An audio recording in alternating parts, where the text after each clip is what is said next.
கேளுங்க 120 ரூபாய்ங்க 120 ரூபா 120 120 போக்குற கேளுங்க 150 ரூபாய்ங்க 150 ரூபா 150 ரூபா வரணுமாமா வாங்கிருக்கணே சாப்பிடுமாமா போய் சாப்பிட்டு கொடுங்கண்ணே சாப்பிட்டு மிச்சம் தான் நமக்கு கேளுங்க 120 ரூபாய்ங்க 120 ரூபா 120 120 ரூபா தேனாஜி ரூபா கழிக்கிறீங்க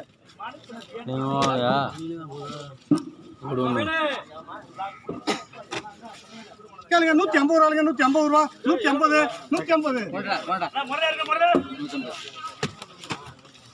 100 ரூபா மாளிக்கு 100 ரூபா மாளிக்கு கேளுங்க 100 ரூபாய்ங்க 100 ரூபா 110 120 130 140 140 போயிடுமா ஆமாம்மா 130 கொடுங்க மாமாக்கு சாப்பிடுங்க மாமா புரியுச்சா கேளுங்க 100 ரூபாய்ங்க 100 ரூபா 110